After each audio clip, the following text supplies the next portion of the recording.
नमस्कार, स्वागत है आप सभी का बेसिक ज्ञान क्लासेस में।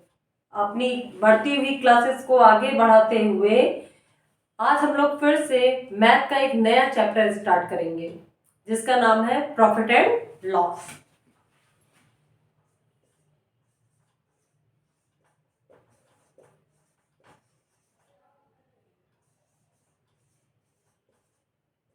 जिसको हिंदी में कहते हैं लाभ और हानि।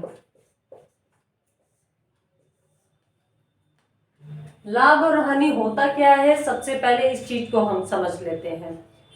जैसे मान लीजिए आपको कोई चीज खरीदनी है, सपोज फॉर एग्जाम्पल के तौर पे आपको एक पेन खरीदना है। आप गए, दुकान वाले से बोला कि मुझे एक पेन दे दो। दुकान वाले ने कहा ये पेन 10 रुपए का है। कितने रुपए का है? 10 रुपए का है। आपने वो पेन, एक पेन खरीद लिया 10 रुपए में। लेकिन आपके दिमाग में आया कि क्यों ना इस पेन को हम चलो प्रॉफिट में बेच दें। ठीक है, आपने अपने फ्रेंड को वही पेन, आपने अपने फ्रेंड को यही 10 रुपए का पेन 15 रुपए में बेच दिया। कितने रुपए में बेच दिया? 15 रुपए में बेच दिया। ये जो 10 रुपए में आपने जो पेन खरीदा है ये आपका कहलाएगा सीपी। सीपी का मतलब होता है कॉस्ट प्राइस, माने क्रय मूल्य। ठीक, और वही पेन आपने 15 रुपए में बेच दिया, वो कहलाया एसपी, सेलिंग प्राइस, मतलब विक्रय मूल्य। ठीक, 10 रुपए में आपने पेन खरीदा, वो जो रेट है वो कहलाया क्रय मूल्य। क्रय मूल्य का मतलब है, आसान भाषा में समझ लीजिए, किसी चीज को खरीदने में, किसी चीज को खरीदने में या फिर किसी चीज को बनाने में आपकी जेब से जितना रुपया लगता है वो कहलाता है क्रय मूल्य। फिर से समझो, किसी चीज को खरीदने में आपकी जेब से जो रुपया गया या किसी चीज को बनाने में आपकी जेब से जो रुपया गया वो कहलाता है क्रय मूल्य। उसी चीज को जो चीज आपने बनाई है या जो चीज आपने खरीदी है, आपने कुछ लाभ में, कुछ रुपए के लाभ में जब बेच देते हैं तो बेचने वाला मूल्य है उसको कहते हैं विक्रय मूल्य। ठीक है, जैसे अभी मैंने बताया कि 10 रुपए का पेन खरीदा, वो आपका कहलाया 10 रुपए, आपका कहलाया क्रय मूल्य। लेकिन उसी पेन को आपने कुछ लाभ पर 15 रुपए में बेच दिया। ये जो 15 रुपए है वो आपका कहलाया विक्रय मूल्य। 10 और 15 के बीच में कितने का अंतर है? 5 रुपए का अंतर है। ये जो 5 रुपए है ये कहलाया आपका लाभ। क्या कहलाया? आपका लाभ। ठीक है, कहने का मतलब ये है, किसी चीज को खरीदने में या किसी चीज के निर्माण में आपकी जेब से जो पैसा लगता है उसको कहते हैं क्रय मूल्य। और उसी खरीदी हुई चीज को अगर आप बेचना चाहते हैं या उसी निर्माण की गई चीज को अगर आप बेचना चाहते हैं तो उसमें जो मतलब उसका जो रेट होता है उसको कहते हैं विक्रय मूल्य। जिस रेट पे वो चीज बेची गई उसको कहते हैं विक्रय मूल्य। ठीक, अगर बेचने वाला रेट ज्यादा है खरीदने वाले रेट से, मतलब जितने में आप चीज लाए हो, जितने रुपए में आप चीज लाए हो, अगर उससे ज्यादा में आप बेच रहे हो तो आपको होगा लाभ। लेकिन अब हानि क्या होती है वो समझो। जैसे मान लो 10 रुपए का ये पेन था, ये पेन 10 रुपए का था, लेकिन अब आपको इस पेन को लेने के बाद मजा नहीं आया। अब आपने सोचा नहीं, मुझे इस पेन को हटाना है, मतलब मुझे इस पेन को नहीं चाहिए। तो आपने कहा चलो इस पेन को बेच देते हैं। आपने क्या किया, आपने किसी दूसरे फ्रेंड को यही पेन 8 रुपए में क्या कर दिया? बेच दिया। बेच दिया, 8 रुपए में बेच दिया, तो आपको नुकसान कितने का झेलना पड़ा? 2 रुपए का। कितने रुपए का नुकसान झेलना पड़ा? 2 रुपए का नुकसान झेलना पड़ा। इसी नुकसान को कहते हैं हानि। क्या कहते हैं? हानि। और 8 रुपए में बेचा गया तो ये इसका क्या हुआ? विक्रय मूल्य। जिस मूल्य पे चीजें बेची जाती हैं, जिस मूल्य पे चीजें बेची जाती हैं वो कहलाती है उसका विक्रय मूल्य। जिस मूल्य पे चीजें खरीदी जाती हैं, जिस मूल्य पर चीजें खरीदी जाती हैं वो कहलाता है क्रय मूल्य। ठीक है, तो ये पता चल गया क्रय मूल्य और विक्रय मूल्य। ये शायद आप लोगों को ढंग से कंफर्म हो गया होगा। ठीक, और आगे जो मैं सवाल बताऊंगी उस पे आपका कॉन्सेप्ट और ज्यादा क्लियर हो जाएगा। ठीक है, चलिए नोट कर लीजिए।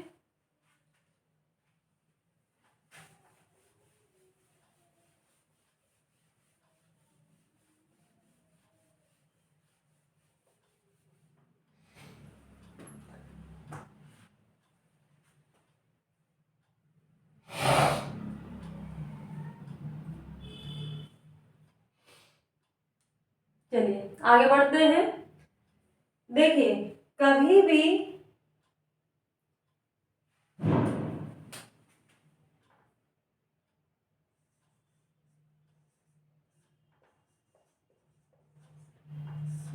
क्रय मूल्य माने होता है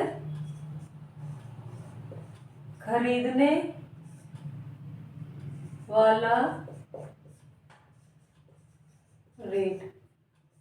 खरीदने वाला रेट, जिस रेट पे हम चीजें खरीदते हैं उसको कहते हैं क्रय मूल्य। अगर क्रय मूल्य से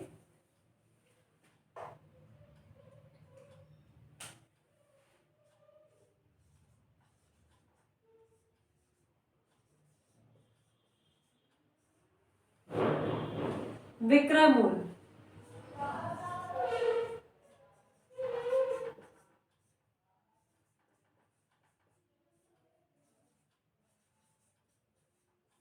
बेचने वाला रेट, क्रय मूल्य माने खरीदने वाला रेट, विक्रय मूल्य माने बेचने वाला रेट। जब भी कभी बहुत ढंग से समझना, बहुत आराम से समझना, जब क्रय मूल्य से विक्रय मूल्य ज्यादा हो जाए, ज्यादा, ठीक है, जैसे मान लो कोई चीज आप, मैं एग्जाम्पल के साथ ही समझाऊंगी जिससे बिल्कुल आपका कॉन्सेप्ट क्लियर हो जाए। जैसे क्रय मूल्य, कोई चीज आप 100 रुपए में लाए, कितने रुपए में लेके आए? 100 रुपए में। 100 रुपए में चीज लेके आए, उस चीज को आपने कितने रुपए में बेच दिया? 120 रुपए में। 100 बड़ा होता है कि 120 बड़ा होता है? 120 बड़ा होता है ना, 120 बड़ा होता है ना। तो जब क्रय मूल्य से विक्रय मूल्य ज्यादा होता है तो होता है हमको लाभ। क्या होता है? लाभ।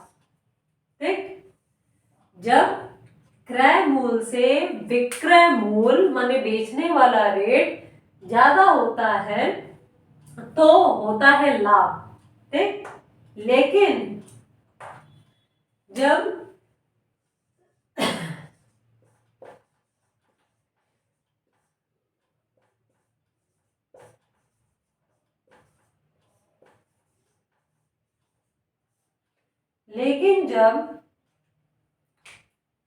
विक्रय मूल्य से क्रय मूल्य ज्यादा होता है, लेकिन जब विक्रय मूल्य से माने बेचने वाले रेट से खरीदने वाला रेट ज्यादा होता है तो होता है हानि।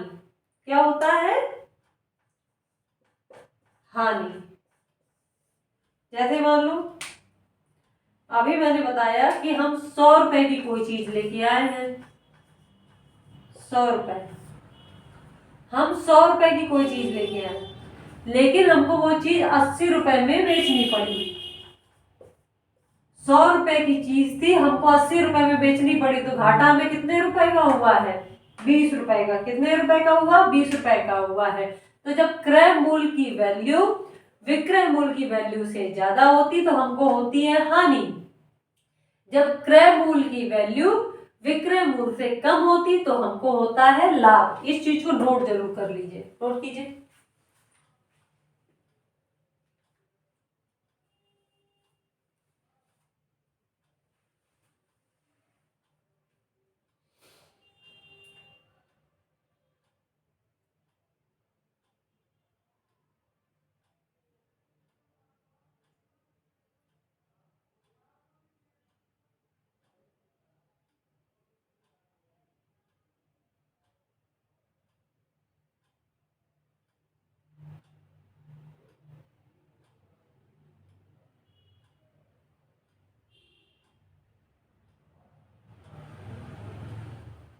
नोट हो गया।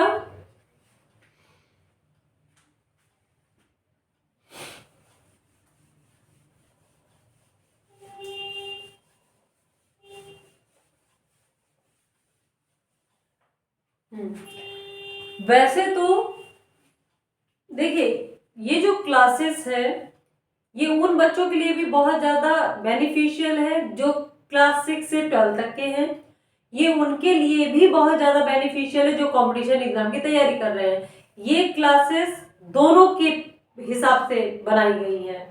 जिन बच्चों का छोटा क्लास है या अपने कॉन्सेप्ट को क्लियर करना चाहते हैं या बेस को मजबूत करना चाहते हैं, वो भी इन क्लासेस को लेके आराम से अपने बेस को मजबूत कर सकते हैं। या फिर वो बच्चे जो कंपटीशन एग्जाम की प्रिपरेशन कर रहे हैं वो भी अपने बेस को मजबूत कर सकते हैं। इसीलिए हम दोनों लेवल लेके चलेंगे।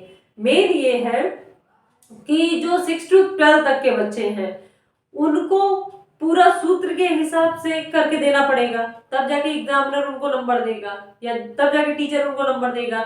और जो बच्चे कंपटीशन एग्जाम की तैयारी कर रहे हैं उनको क्विकली, मतलब उनके पास समय नहीं है, उनको फटाफट सॉल्व करके अपना आंसर निकालना पड़ेगा, तो ट्रिक के बेस पे करना पड़ेगा। तो मैं दोनों मेथड समझाऊंगी, ट्रिक के बेस पे भी समझाऊंगी और कहते हैं ना कि वो फॉर्मूले के बेस पे भी समझाऊंगी। तो जिनको फॉर्मूले के बेस पे समझना हो वो फॉर्मूले के बेस पे समझ लेना, जिनको ट्रिक के बेस पे समझना है वो ट्रिक के बेस पे समझ लेना, ठीक है, जिससे लाभ दोनों को हो जाए, दोनों टाइप के स्टूडेंट को लाभ हो जाए, ठीक है। यही पर्पस है इस क्लासेस का। तो आप देखिए, लेकिन कॉन्सेप्ट को क्लियर करने के लिए हमको सबसे पहले इसकी बेसिक चीजों पे जाना पड़ेगा। बेसिक चीजों का जैसे अभी मैंने बताया, जैसे हम लोग रटते हैं कि जिस मूल पे चीजें खरीदी जाती है, जिस चीज पे मतलब जिस मूल पे चीजों का निर्माण होता है वो क्रय मूल्य कहलाता है, किसी को नहीं याद रहता। या फिर जिस मूल पे चीजें बेची जाती हैं या फिर जिस मूल पे बनी हुई चीजों को बेचा जाता है वो विक्रय मूल्य कहलाता है। ऐसे मत रटो, प्रैक्टिकली समझो। प्रॉफिट एंड लॉस चैप्टर बहुत बढ़िया है, बहुत इंटरेस्टिंग है। अगर आपने बहुत अच्छे से इसको समझा तो कहते ना, अगर अपने रोजमर्रा के जीवन से रिलेट करके समझा तो आपको ये बहुत जल्दी आ जाएगा और आप फटाफट फटाफट क्वेश्चंस के आंसर निकालोगे। लेकिन अगर आप बुकिश लैंग्वेज के बेस पे कि नहीं परिभाषा याद कर लूं, सूत्र को रट्टा मार लूं, फिर मैं क्वेश्चन लगाऊंगा, तो केवल यकीन मानिए सूत्रों को याद करने के बाद या रट्टा मारने के बाद आपको केवल एग्जाम तक ही याद रहेगा। उसके आगे जब आप कंपटीशन एग्जाम की तैयारी करने जाओगे तो फिर से बैक पढ़ोगे कि काश मैंने ढंग से समझा होता तो मुझे इस चैप्टर में कोई दिक्कत ना आई होती। तो इसलिए मैं कह रही हूँ अभी बेसिक समझ लो, बेसिक समझ जाओगे तो वो आपके लिए आगे बहुत ही ज्यादा बेनिफिशियल रहेगा, ठीक है। जैसे अभी मैंने बताया, इतना समझ लो क्रय मूल्य क्या होता है। जब किसी चीज को खरीदने जाओ, जब किसी चीज को बनाने जाओ तो अपनी जेब से जितना रुपया लगाते हो वो कहलाता है क्रय मूल्य, ठीक। और जब खरीदी हुई चीज जो तुम लाए हो, जो खरीदी हुई चीज तुम लाए हो या फिर जो चीज तुमने बनाई है, अगर उसको तुम बेच रहे हो, ठीक, उसको जो तुम बेच रहे हो जिस रेट पे बेच रहे हो वो कहलाता है आपका विक्रय मूल्य। जैसे हम 100 रुपए किलो सेब लेके आए, मार्केट गए और 100 रुपए किलो सेब लेके आए, लेकिन हमें ये हुआ यार मुझे तो सेब की जरूरत ही नहीं है, घर वालों ने कहा था तुमसे कोई और फल और ले आए तुम सेब, आप सेब की जरूरत नहीं। तो मैंने कहा भगवान काश ये मेरे सेब बिक जाए। तो मैंने क्या किया, 100 रुपए के सेब को अपने फ्रेंड ने कहा 120 में खरीदोगे क्या? तो उसने कहा कि ठीक है चलो दे दो। मैंने तुरंत उसको 120 में बेच दिया। तो मैंने अपनी जेब से कितने रुपए लगाए, 100 रुपए, वो कहलाया क्रय मूल्य। मैंने अपने फ्रेंड को कितने रुपए में बेचा, 120 रुपए में, वो कहलाया विक्रय मूल्य। 100 और 120 के बीच में कितने का अंतर है, 20 रुपए का, ये मुझे मिला लाभ। ठीक है, इतना समझ में आ गया।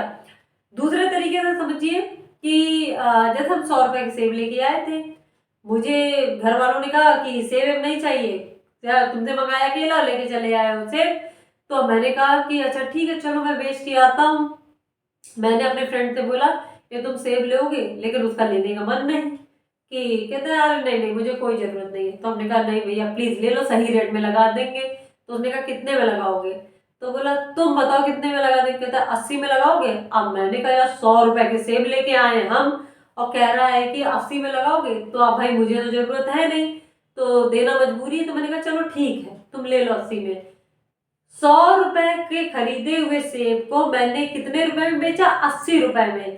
तो कितने का नुकसान झेला, 20 रुपए का नुकसान झेला। तो यहाँ पे जो 100 रुपए वो कहलाएगा क्रय मूल्य, 80 रुपए जिसमें बेचा वो कहलाएगा विक्रय मूल्य, और जो 20 रुपए की हानि हुई है, जो 20 रुपए मतलब घाटे में हम गए, उसको कहते हैं हानि। इतना समझ में आ गया। चलिए फिर आगे देखते हैं कि लाभ प्रतिशत या हानि प्रतिशत कैसे निकालते हैं। उसके होते हैं सूत्र। ठीक है, उसके होते हैं सूत्र। चलिए सबसे पहले सूत्र देखते हैं।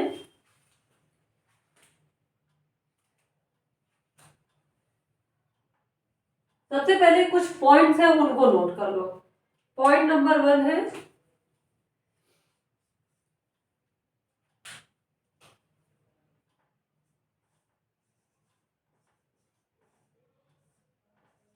किसी भी चीज के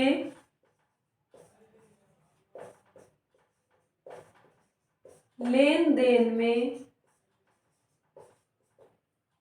किसी भी चीज के लेन देन में लाभ या हानि, किसी भी चीज के लेन देन में लाभ या हानि, किसी भी चीज के लेन देन में जो लाभ होता है या फिर जो हानि होती है, हमेशा क्रय मूल्य पर, हमेशा क्रय मूल्य पर ही देखनी चाहिए।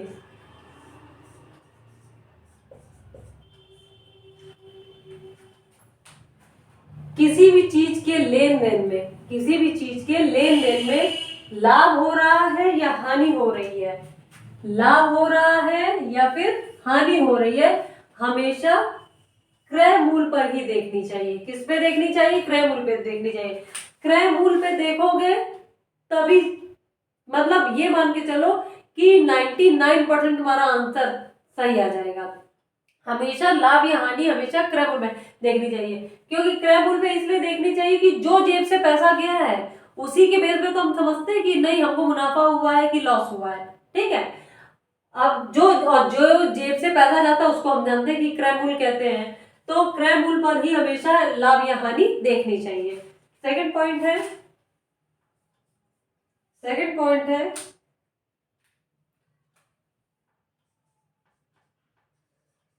लाभ,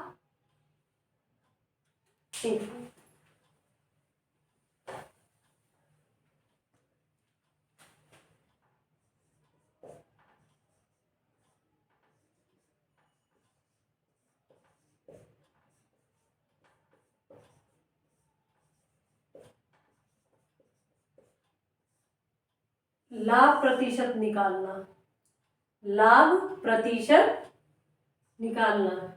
लाभ प्रतिशत कैसे निकाला जाता है, लाभ प्रतिशत बराबर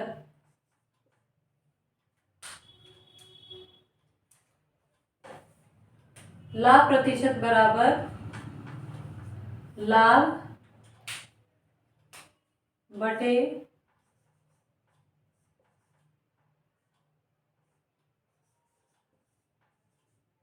क्रय मूल्य।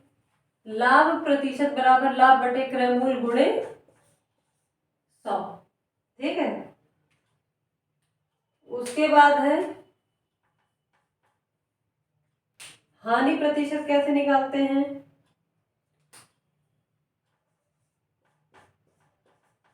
हानि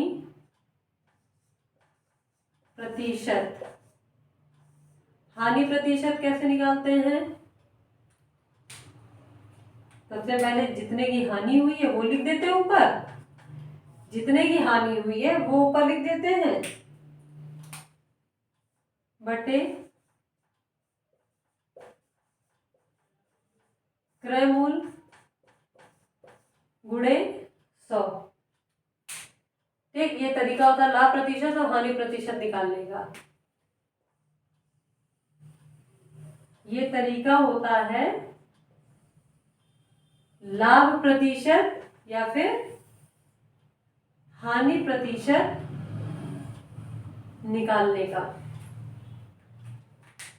लाभ प्रतिशत निकालना है तो जितने रुपए का लाभ हुआ है वो बटे जितने रुपए पर हुआ है, मतलब जितने रुपए तुमने लगाए हैं उसको नीचे गुणे 100। हानि प्रतिशत निकालना है तो हानि बटे क्रय मूल गुणे 100। ठीक, इसको पहले नोट कर लीजिए।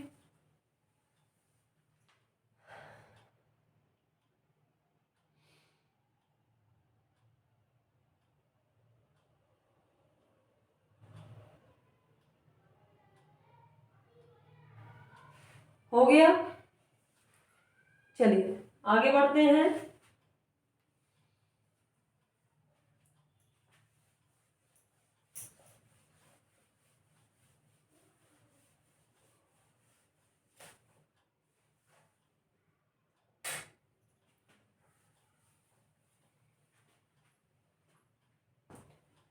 आगे है लाभ क्या होता है। नेक्स्ट पॉइंट है लाभ कब क्या होता है। लाभ बराबर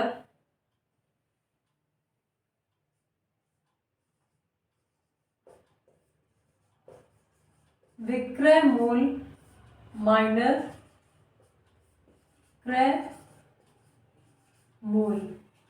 मतलब जब विक्रय मूल बड़ा होता है क्रय मूल से, मतलब जब विक्रय मूल से क्रय मूल को माइनस कर देंगे तो जितना लाभ हुआ है वो आ जाएगा। और हानि क्या होती है। हानि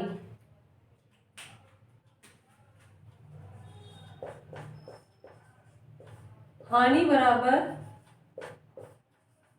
क्रय मूल माइनस विक्रय मूल। हानि बराबर होती क्रय मूल माइनस क्रय मूल माइनस विक्रय मूल।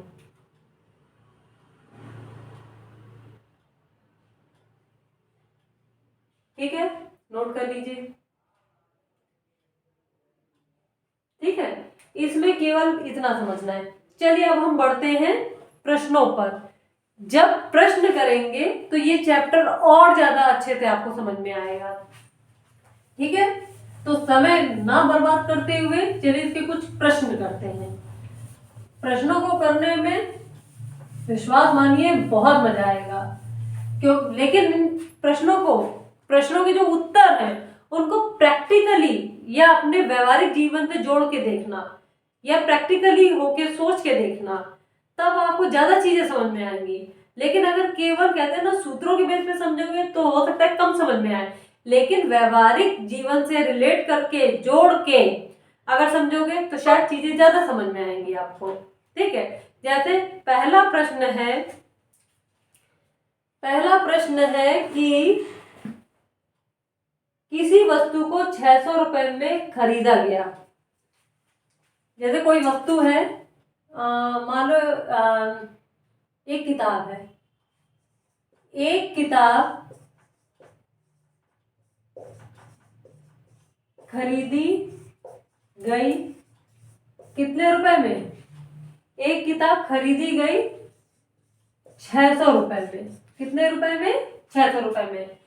तो हम दुकान वाले के पास गए, ठीक है, तो दुकान वाले ने हमको किताब कितने रुपए में दी, 600 रुपए में। तो ये हो गया हमारा सीपी माने क्रय मूल। सीपी, यहां मैं क्रय मूल को सीपी लिखूंगी माने कॉस्ट प्राइस लिखूंगी, ठीक है। एक किताब खरीदी गई 600 रुपए में, मतलब ये हमने अपनी जेब से कितने रुपए दिए दुकान वाले को, 600 रुपए दिए, ठीक। मैंने उस किताब को, भाई मैं किताब खरीद लाई, मुझे समझ में नहीं आई वो किताब, मैंने उस किताब को 615 रुपए में बेच दिया। कितने रुपए में बेचा, मैंने किताब को बेच दिया, मैंने किताब को बेच दिया कितने रुपए में, 615 रुपए में। तो ये जो 615 रुपए है ये कहलाया सेलिंग प्राइस। क्या कहलाया, सेलिंग प्राइस। 600 रुपए में किताब खरीद के लाए थे, मतलब अपनी जेब से 600 रुपए लगा के आए हैं, और बाकी मुझे किताब समझ में नहीं आए तो मैंने 615 रुपए में अपनी किताब बेच दी। तो बताओ लाभ कितने रुपए का हुआ, जो लाभ है हमें कितने रुपए का होगा, सबको समझ में आ रहा होगा। 600 की चीज लाए हैं, 615 रुपए में बेच दिया, तो कितने रुपए का लाभ हुआ, कितने रुपए का लाभ हुआ, 15 रुपए का लाभ हुआ। तो लाभ बराबर, अभी मैंने बताया था कि विक्रय मूल माइनस क्रय मूल, विक्रय मूल माइनस क्रय मूल। विक्रय मूल है हमारा 615, क्रय मूल कितना है 600, लाभ कितने का हुआ 15 रुपए का। कितने रुपए का, 15 रुपए का। अगर तुमसे पूछ लिया जाए लाभ प्रतिशत क्या है, लाभ प्रतिशत, लाभ प्रतिशत बताइए, लाभ का प्रतिशत बताइए। तो अभी हमने ऊपर पढ़ा था कि लाभ प्रतिशत बराबर लाभ बटे क्रय मूल गुणे 100। लाभ हो गया हमको 15 रुपए का, कितने रुपए पे, 600 रुपए पे, गुणे 100, ये 2 जीरो कट गए, ठीक है। 15/6 का मतलब होता है 3 पचे 15, 3 दूनी 6, 5/2 का मतलब हो गया है 2.5%, 2.5%, ये लाभ प्रतिशत कहलाया, 2.5% लाभ प्रतिशत कहलाया, 2.5% लाभ प्रतिशत कहलाया। समझ में आ गया। मुझसे एक बच्चे ने एक सवाल भेजा था लाभ और हानि का, ठीक है। उस बच्चे का चलिए सवाल देख लेते हैं। आई होप ये तो सबको समझ में आया होगा। इसके आगे के सवाल और भी करवाएंगे, डोंट वरी। लेकिन उस बच्चे का थोड़ा ये एक सवाल आया था, उसने पर्सनली मुझसे पूछा था, तो वो यहां मैं आपको बताती हूँ। सवाल उसका था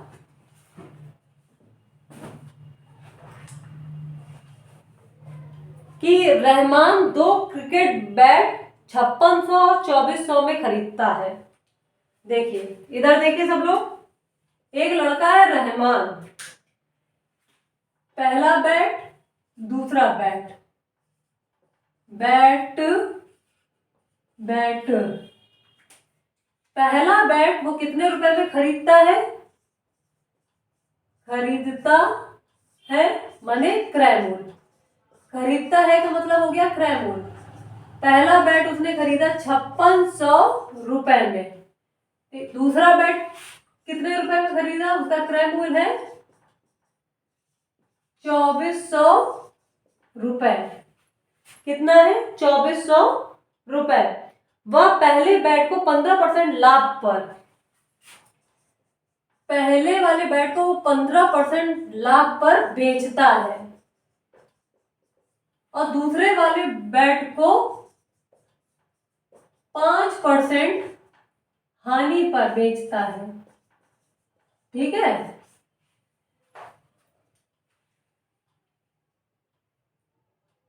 पूरे लेन देन में लाभ या हानि का प्रतिशत बताइए। मतलब क्वेश्चन ये है कि पूरे लेन देन में हानि या लाभ, ये आपको बताना है हानि हुई है कि लाभ हुई है, का प्रतिशत बताइए। पूरे लेन देन में हानि या लाभ का प्रतिशत बताइए, ये आपको बताना है। ठीक है, तो इस क्वेश्चन में सबसे पहले हम लाभ प्रतिशत निकाल लेंगे। लाभ प्रतिशत निकालने का मतलब है कि जैसे क्रय मूल्य 5600, ठीक है, अब उसको 15% का लाभ हुआ है, तो सबसे पहले हम लाभ निकालेंगे कि लाभ कितना हुआ है। तो लाभ प्रतिशत बराबर लाभ बटे क्रय मूल्य गुणे 100। लाभ प्रतिशत है 15 का, लाभ हमें बताना कितने रुपए का हुआ है, और 5600 रुपए में बैट खरीदा था गुणे 100। 2 जीरो ये कट गए, तिरछा गुणा कर दो, लाभ आ गया तुम्हारा 56 गुणे 15 करो, 15 छक्का 90 की जीरो, हासिल है 9, 15 बचे 75, 76 88 84 840 रुपए। ठीक है, 840 रुपए उसको लाभ हुआ है, तो उसका विक्रय मूल्य क्या होगा। अब हमें विक्रय मूल्य निकालना पड़ेगा। विक्रय मूल्य, अरे भैया पता तो चले कि हमने बेचा कितने में था। 5600 का बैट लाए थे, 840 रुपए लाभ मिला के हमने उस बैट को बेच दिया है 6440 रुपए में। ये हो गया पहले बैट का विक्रय मूल्य। ठीक, अब देखो दूसरे वाले में, दूसरे वाले में हमें हानि प्रतिशत निकालना पड़ेगा। हानि प्रतिशत बराबर हानि बटे क्रय मूल्य गुणे 100। हानि प्रतिशत है 5 की, हानि बटे क्रय मूल्य है 2400 गुणे 100। 2 जीरो ये कट गए, तिरछा गुणा कर दो, हानि उसको झेलनी पड़ी है 24 गुणे 5, मतलब 5 और 20 के जीरो, हाथ लाया 2, 5 दूनी 10, 2 12, 120 रुपए की। मतलब दूसरा वाला बैट उसने बेचा है, बेचने का मतलब होता है विक्रय मूल्य। सेकंड बैट का विक्रय मूल्य हो गया 2400 का था, 120 रुपए माइनस कर दो, 10 में 2 गया 8, 3 में से 1 गया 2, और ये 1280, सॉरी 3 में से 1 गया 2, 2280 रुपए। ये हुआ दूसरे बैट का विक्रय मूल्य। यहां तक समझ में आया, पहले इसको नोट करो।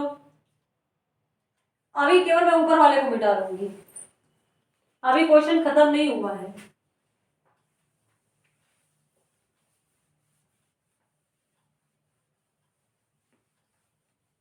ये देखो, जब पहले वो बैट लेने गया था, पहला और दूसरा बैट जब वो लेने गया था, तो उसने दुकान वाले को दिए थे, दुकानदार को दिए, दुकानदार को जो पैसा देगा वो उसका क्रय मूल्य है। ठीक है, मतलब 5600 रुपए पहले बैट के लिए दिया था, दूसरे बैट के लिए 2400 रुपए दिया था। टोटल उसने दिया था 6 4 10 के जीरो, 5 6 7 8, 8000 रुपए। जब उसने बैट को बेचा, बैट बेचने पर पहला बैट बिका है 6440 रुपए का, दूसरा बैट उसने बेचा है 2280 रुपए का। देखो कितने में बिका, 8 4 12 के 2, हाथ लाया 1, 4 2 6 7 और 6 7 8, 8720 रुपए में। मतलब उसने अपनी जेब से दुकान वाले को दिया 8000 रुपए, लेकिन जब उसने दोनों बैट बेचे हैं तो दोनों बैट कुल मिला के बिके 8720 रुपए में। कितने रुपए का फायदा हुआ है उसको, लाभ हुआ है ना, लाभ हुआ है उसको 8720 माइनस 8000, उसको लाभ हुआ है 720 रुपए का। हमने बताया था हमेशा कि जो लाभ या हानि होती है हमेशा क्रय मूल्य पे देखनी चाहिए। लाभ या हानि, भैया जितना जेब से रुपया लगाओगे उसी में तो लाभ हानि देखोगे, जो जेब से रुपया तुम्हारे गया है उसी पे हमेशा लाभ हानि देखनी चाहिए थी। तो ये जो 720 रुपए का लाभ आया है, ये कितने रुपए पे आया है, हमने अपनी जेब से 8000 रुपए खर्च किए थे, ये जो 720 रुपए का लाभ हुआ है वो 8,000 रुपए पे देखेंगे, गुणे 100। ये जीरो ये जीरो ये जीरो कट करो, 1 2 3 कट गया, 8 9 72, 9% का उसको लाभ हुआ है पूरे लेन देन में। कितने प्रतिशत का? 9% का लाभ हुआ लेन देन में। इसी प्रकार के किसी भी विद्यार्थी के कोई भी प्रश्न हो, आप मुझे कमेंट पे भेजिए, जिससे आपके क्वेश्चंस को सॉल्व किया जा सके वीडियो में। ठीक है, आगे के क्वेश्चन आगे की क्लास में।